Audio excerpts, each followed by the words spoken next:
샬롬 할렐루야. 시편 150편. 할렐루야. 그의 성소에서 하나님을 찬양하며 그의 권능의 군창에서 그를 찬양할지어다. 그의 능하신 행동을 찬양하며 그의 지극히 위대하심을 따라 찬양할지어다. 나팔 소리로 찬양하며 비파와 수금으로 찬양할지어다. 소고치며 춤추어 찬양하며 현악과 퉁수로 찬양할지어다. 큰 소리 나는 재금으로 찬양하며 높은 소리 나는 재금으로 찬양할지어다. 호흡이 있는 자마다 여호와를 찬양할지어다. 할렐루야. 제목은 찬양을 즐겨 하시는 아버지 하나님입니다. 시편 150편은 시편을 마무리하는 찬양시의 절정입니다. 호흡이 있는 우리 모두가 매 순간 어떠한 기쁨과 어떠한 열정으로 하나님을 찬양해야 할지를 잘 표현하고 있지요. 매일매일의 삶 속에서 우리는 끊임없이 목소리를 높이고 기쁨으로 춤추며 온갖 악기를 동원하여 하나님께 영광을 돌려야 합니다. 이런 하나님의 뜻을 잘 아는 다윗 왕 때는 하나님을 섬기는 레위 사람 38,000 중에 찬송하는 직무를 맡은 사람의 수가 4,000명이나 되었습니다. 특별히 재능을 연마한 이들은 24반차로 나누어서 새벽과 저녁마다 하나님을 찬송하게 했지요. 또 프로 시대 이후에는 조직을 정비할 때도 찬송하는 사람들을 특별히 구별되어 자신들의 직무를 감당했습니다. 역대상 9장 33절에 보면 또 찬송하는 자가 있으니 곧 레위 족장이라 저희가 골방에 거하여 주야로 자기 직분에 골몰함으로 다른 일을 하지 아니하였더라 했습니다. 찬양을 담당하는 책임자들이 얼마나 거룩하게 자신을 지키며 하나님과 깊이 교통했는지, 얼마나 정성껏 사명을 감당했는지 알 수가 있지요. 창조주 하나님께 이 땅에서 드릴 수 있는 가장 영광스러운 찬양을 돌려야 되겠고, 하나님께서 기뻐하시는 찬양을 드리려면 어떤 조건을 갖추어야 하는지, 아름다운 소리와 몸짓으로만이 아니라 정결한 마음으로 거룩한 향을 올려드리는 우리가 되어야 하는 것입니다. 그러나 그동안 많은 사람들이 정욕과 욕심, 사심으로 세상에 썩어질 것을 끊지 못하여 하나님께서 원하시는 향을 올려드리지 못했습니다. 하나님께서는 세상에 물든 혼탁한 향을 원하지 않으시기에 우리가 정화되고 참된 향을 올리기를 원하십니다. 더 이상 가치 없고 변질되는 육의 것에 매여서 고통받지 않고 영원한 것을 향해서 행복하게 달려간 우리를 만들어 가시는 것이고, 더구나 하나님께서 친히 인도하고 계십니다. 하나님께 영광 돌리는 아름답고 순결한 찬양의 향으로 우리는 성령의 감동함과 성령의 충만함을 입을 수가 있는 것입니다. 이런 거룩한 찬양의 도구가 되어서 하나님의 은총을 입는 복된 우리가 되셔야 되겠지요. 찬양을 기뻐하시는 하나님 앞에 정결하고 거룩한 향을 진하게 올려드리는 우리가 되어야 되겠지요. 하나님께서 기뻐하시는 찬양을 드리기 위해서는 첫째, 다짐이 있어야 합니다. 둘째로는 우리 안에 영의 것을 채워야 합니다. 셋째는 받은 바 은혜를 잊지 않아야 합니다. 하나님께서 기뻐하시는 찬양을 드리기 위해서는 첫째 다짐이 있어야 합니다. 지난날 육의 것을 취하며 살았다 해도 이제는 돌이켜서 영의 것을 추구하는 우리가 되어야 되겠고, 회개를 통해서 마음이 새로워지고 새 예루살렘을 향해서 전진할 수 있는 힘과 능력을 공급받아야 되지요. 그러면 이제 다시는 육을 취하지 않고 정결한 자녀가 되겠다고 다짐이 필요합니다. 그러면 이제 다시는 육을 취하지 않고 정결한 자녀가 되겠다는 다짐이 필요합니다. 다시는 세상을 바라보지 않으리라, 반드시 영으로 들어가서 하나님께서 기뻐하시는 자녀가 되리라, 이런 마음을 굳게 다져야 합니다. 그런데 막연히 잘하겠다고만 할 것이 아니라 어떻게 잘할지 구체적인 결의가 있어야 끝까지 다짐을 지켜낼 수가 있지요.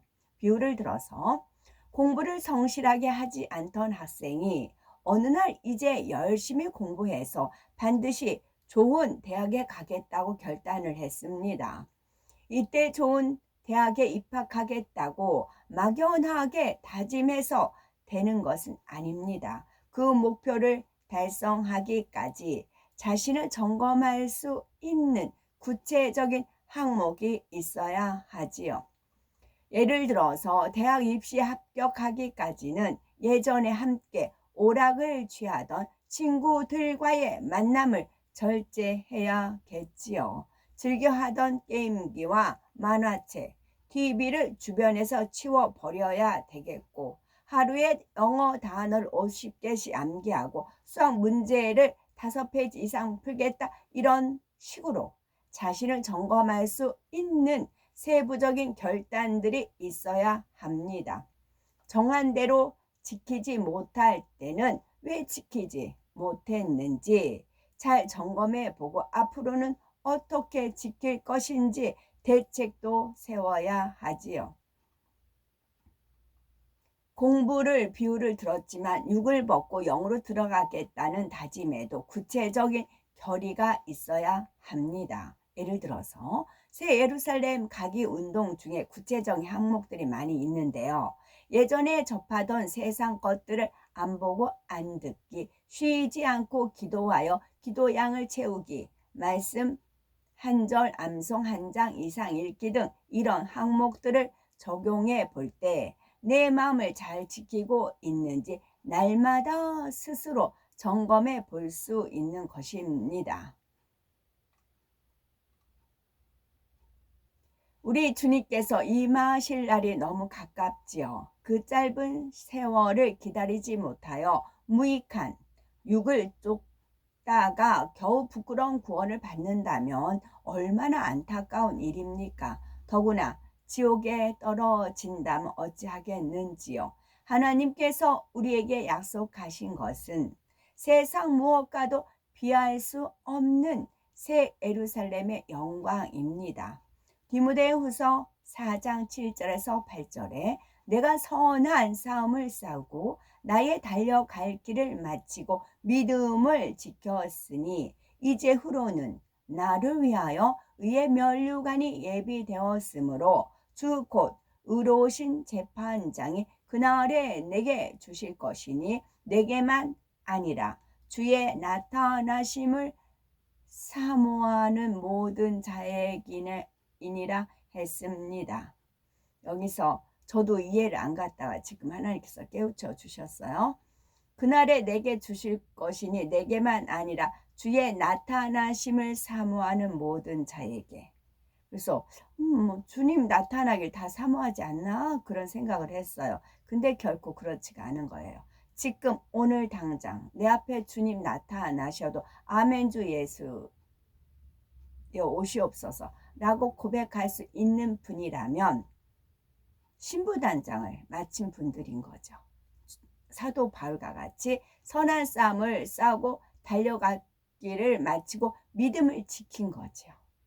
사도 바울과 같이요. 그래서 의의 면류관이 사도 바울에게 줄 뿐만 아니라 주의 나타나심을 사모하는 모든 자에게, 이게 니꼬로가 되는 거지요.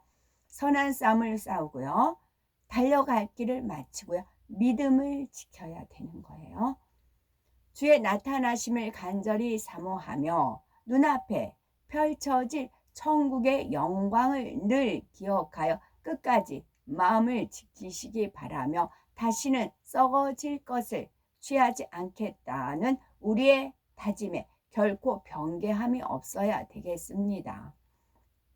하나님께서 기뻐하시는 찬양을 드리기 위해서는 둘째로 우리 안에 영의 것을 채워야 합니다. 육을 벗고 영으로 들어가겠다 이렇게 다짐했다면 동시에 우리의 마음에 진리를 채워 나가야 하지요. 밭에 채소를 뽑아서 깨끗이 김을 메었다 해서 곧장 열매를 거둘 수 있는 것은 아닙니다. 단단한 땅을 갈아서 부드럽게 만들고 좋은 씨를 뿌려서 가꾸어야 하지요. 그런 것처럼 육을 취했던 시간에 이제는 영을 취해야 하고 육에 쏟던 마음을 영에 쏟아야 합니다. 영으로 채움에 있어서 가장 중요한 것은 마음을 진리로 변화시키는 것입니다. 혹 어떤 사람들은 영을 사모하고 열심을 내는 것처럼 보이는데 외적인 분야에만 치중하여서 내면의 변화는 더딘 경우가 있습니다. 단정하고 깨끗한 모습으로 예배와 기도 시간에 자리를 지키며 맡은 사명을 열심히 감당합니다. 열심히 말씀을 읽고 듣고 암송하며 영의 사람들을 열심히 붙잡지요. 그러나 이렇게 드러나는 행함보다 더 중요한 것은 마음에 얼마나 진리의 열매를 맺었고 얼마나 진리를 행하고 있는가 하는 것입니다. 한 예를 들어서 어떤 사람은 어디를 가도 부지런하고 민첩하게 행해서 굳은 일마다 앞장서며 다른 사람들의 몫까지 감당을 합니다. 그러면 주변에서도 저 사람은 섬기는 사람이라고 인식을 하게 되고 스스로도 나는 섬기는 사람이라고 생각을 하지요. 그러나 이렇게 행위적으로 섬긴다 해서 섬김의 열매가 맺힌 것은 아닙니다. 만약 자신은 항상 굳은 일을 하는데도 다른 사람들이 인정해 주지 않고 오히려 당연한 일로 여긴다면 그래도 섬기는 것 자체가 행복할까요? 내가 어렵고 몸이 피곤할 때도 상대를 사랑하기 때문에 변함없이 기쁨으로 섬길 수가 있는가 말입니다. 또 나는 사랑으로 섬겨 주었는데 상대가 차갑게 거절하거나 내 마음을 오해할 때도 서운하지 않았을까요? 서운해하지 않았을까요? 섬김이라는 열매가 마음에 맺히면 행함으로만 열심히 섬기는 것이 아니라 중심에서 상대의 유익을 구하며 상대의 마음을 편안하게 해주기를 원합니다. 다른 예를 들어서 자신은 진리를 쫓으며 항상 곧고 바르게 행하는데 남들이 볼 때는 은혜로운 사람이 아니라 가까이 하기 어려운 사람이라고 비추어질 수도 있는 것입니다. 내가 진리대로 행한다고 해서 그렇게 행하지 못하는 사람들을 힘들게 하는 모습이 있기 때문이지요. 자기 스스로 반듯하게 행할 뿐 아니라 상대의 허물을 볼 때 판단 정죄하지 않고 이해하며 감싸줄 수 있어야 합니다. 이렇게 덕과 사랑으로 상대를 품을 수 있어야 진정 진리를 쫓는 마음이지요. 남이 잘되고 인정받을 때 자신이 칭찬받은 것처럼 중심에서 행복하고 즐거워할 수 있는 마음, 진심으로 상대의 유익을 구하며 모든 사람으로 더불어 화평을 쫓는 마음, 항상 낮아지고 겸손하여 모든 것을 상대의 공으로 돌릴 수 있으며 하나님의 은혜로 여길 수 있는 마음, 이런 진리의 열매를 마음에 맺어야 되는 것이죠. 마음에 이런 열매가 맺혀 있다면 입의 말도 거룩하게 나올 것입니다. 비진리의 말, 판단, 정죄, 수군거리는 말, 남의 허물을 전하는 말, 분수에 지나는 말, 이런 악한 말은 하지 않습니다. 상대의 힘과 위로가 되는 말, 은혜와 덕이 되는 선한 말만 내게 되지요. 부지런히 우리의 마음을 영의 것으로 채워야 되겠지요. 그래서 어디서나 빛과 소금이 되고 영광만 돌리는 우리가 되셔야 되겠습니다. 여기서 빛과 소금이라고 하니까 룻의 아내가 소금 기둥이 되었잖아요. 그러면 소금이 우리가 분명히 하나님께서 소금의 역할을 하라고 했어요. 세상에 썩어가는 것을 이제 부패를 방지하는. 근데 소금이 역할이 안 됐어요. 여기 가도 소금 역할 안 했고 저희 가도 소금 역할을 안 했어요. 그러면 어떻게 해요? 본인이 소금이 녹지 않아서 그냥 탱탱하게 있는 거예요. 특히 소금이 굳으면 엄청 딱딱하고 딱딱해요. 그래서 롯과 같은 아내가 될 수가 있어요. 당연히 휴거는 못하는 거죠. 주님이 오시는데 내 보석, 내 뭐 땅, 집, 그 여러 가지 그런 것들이 있잖아요. 그래서 세상을 바라봐서 롯의 아내같이 소금 기둥이 된다고요. 그래서 내가 어디 가서도 녹고 있는가, 미랄이 되고 있는가, 썩어지고 있는가, 빛의 역할을 하고 있는가. 하나님 말씀은요, 그대로 심판이 이루어져요. 그래서 우리는 어디 가나 소금의 역할을 해야 되는 겁니다. 하나님께서 기뻐하시는 찬양을 드리기 위해서는 셋째, 받은 바 은혜를 잊지 않아야 합니다. 우리는 너무나 큰 은혜를 입었지요. 세상 어디서도 얻지 못하는 마음의 평안과 천국의 소망을 얻고 또 성령 받은 그런 은혜와 간증들이 많이 있습니다.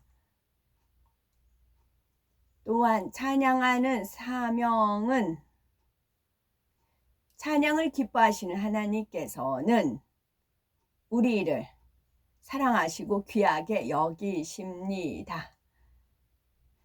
끊임없이 감사의 고백을 드리며 항상 새로운 감격과 감사의 향으로 하나님께 찬양을 드릴 수 있어야 되는 우리가 되셔야 되겠고, 어떻게 하면 아버지 하나님을 기쁘시게 할 수 있을까? 또 어떻게 하면 교회의 힘이 되고 성도들의 사랑에 더욱 보답할 수 있을까? 이런 행복한 고민들이 우리 안에 항상 있으면 좋겠죠. 또한 사명을 감당함에 있어서도 변개하는 일이 없어야 합니다. 충성의 열정이 식어져서는 안 되지요. 사도 바울은 생명 다해 충성하면서도 내가 이만큼 하나님께 드렸다, 이 정도면 칭찬받을 만하다, 이런 생각 자체가 없었습니다. 그동안 수고하여 이렇게 많은 열매를 내었으니 남은 날들을 좀 편하게 보내자, 이런 생각도 없었지요. 심한 매를 맞고 감옥에 갇혔을 때도 오직 구원하신 은혜에 감사하며 찬양을 하였습니다. 세월이 갈수록 열정이 더 뜨거워지기만 했고 마지막 순간까지 생명을 불살랐습니다. 처형장으로 걸어 들어가는 마지막 순간까지도 오직 감사만 했지요. 주의 이름을 핍박하던 자요, 채수 중에 괴수와 같은 자신이 감히 사도가 되어서 순교의 영광을 누리게 하신 것에 감격했답니다. 우리도 이런 감사의 고백의 중심에서 늘 있어야 하겠지요. 나는 참으로 작은 자요 아무것도 아닌 사람이었는데 아버지와 주의 은혜로 구원을 받았습니다. 썩어질 세상에서 죄에 물들어 죽을 수밖에 없는 자였는데 귀한 말씀으로 귀한 성결의 말씀을 들었습니다. 더구나 이런 귀한 찬양의 사명을 맡아서 내가 감히 상상할 수도 없는 사랑을 입고 존귀한 자가 되어서 거룩한 단에 서게 하심에 감사합니다. 주께서 다시 오실 때까지 내 생명 다해 이 사명을 감당하며 마음과 뜻과 정성을 다해 영광 돌리겠나이다. 이런 중심의 고백이 한순간도 우리 안에서 떠나지 않아야 되겠습니다. 그래서 창자 하나님의 보호자 앞에서 찬양 드리는 그 순간까지 변함없는 충성으로 받은 바 은혜를 갚아 나가는 우리가 되셔야 되겠죠. 이사야서 43장 21절에 이 백성은 내가 나를 위하여 지었나니 나의 찬송을 부르게 하려 함이니라 했습니다. 우리 모두가 하나님께 영광 돌리기 위해서 찬양하기 위해서 지어진 존재입니다. 이런 하나님의 뜻을 아는 사람이라면 그 삶 속에서 찬양이 끊이지 않아야 하겠고 또한 찬양 사역의 소중함을 깨달아야 하겠지요. 오늘날 세상에 죄악이 간영할수록 많은 교회들이 육과 영을 분별하지 못한 채 어둠에 물들어 갑니다. 세상의 음란한 음악과 율동이 찬양처럼 위장하여 교회에 침투하지요. 우리는 그런 것을 용납하지 않아야 되겠고 오직 하나님께서 기뻐하시고 거룩하고 정결한 향으로만 드려야 되겠고 또한 아직도 세상을 사랑하거나 육에 머물러 있어서는 아니 되겠습니다.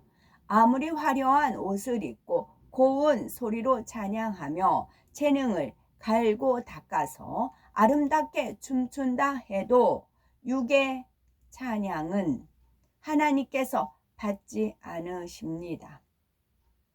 성도들에게 감동을 줄 수도 없고 천국의 상급으로 쌓이지도 않지요. 육과 영이 갈라지는 마지막 때의 흐름 속에서 그런 육의 찬양은 도태될 수밖에 없습니다.